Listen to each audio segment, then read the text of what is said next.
Dozens of Palestinians have clashed with Israeli troops in Bethlehem in the West Bank.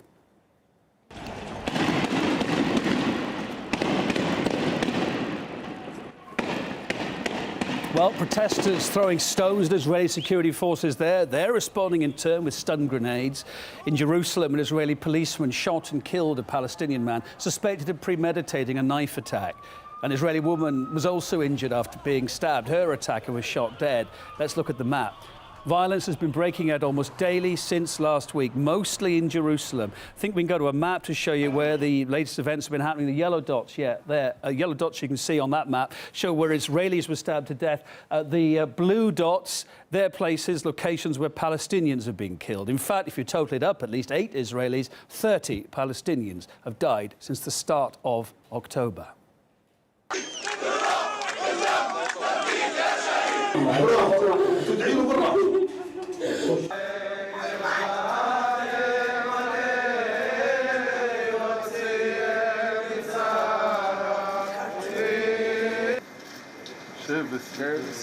So how's it got to this most recently? Let's recap. The region's worst violence began last month. A group of Palestinians, you may recall, they barricaded themselves inside the Al-Aqsa Mosque in Jerusalem's Old City. They claim the Israelis were trying to take over what is to them a sacred site. That's where it's all kicked off.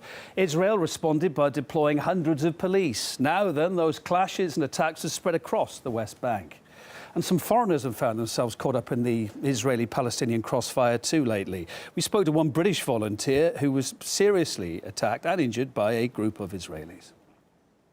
We were on the ground and we suddenly saw about 8 settlers with masks over their faces. The 8 settlers came down the hill and attacked me.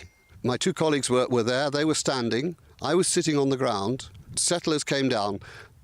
They were throwing stones. 2 stones hit me.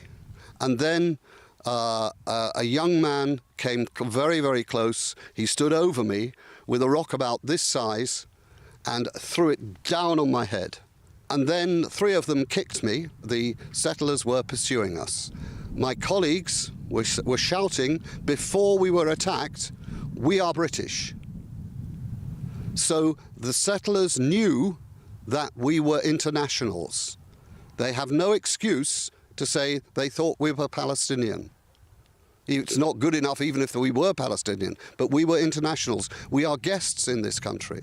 This was no accident. Yeah, like that. This was an attack. Later on, the Israeli settlers who attacked the aid workers were spotted destroying a car belonging to a Palestinian. As the tension heats up on both sides, Israeli authorities are bolstering checkpoints too. Our Middle East correspondent Paula Sleer has the latest on that.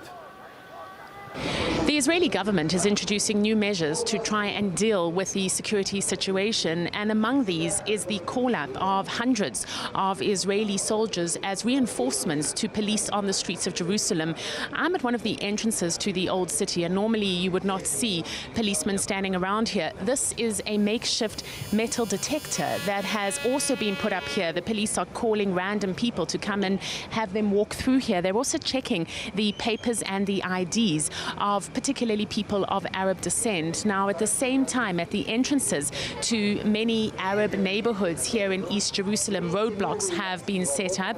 The Israeli Security Cabinet also announcing that it will not return the bodies of people who carried out terror attacks against civilians will be destroyed within a week, and it will not return the bodies of those it has killed as a means of preventing them from being hailed as martyrs.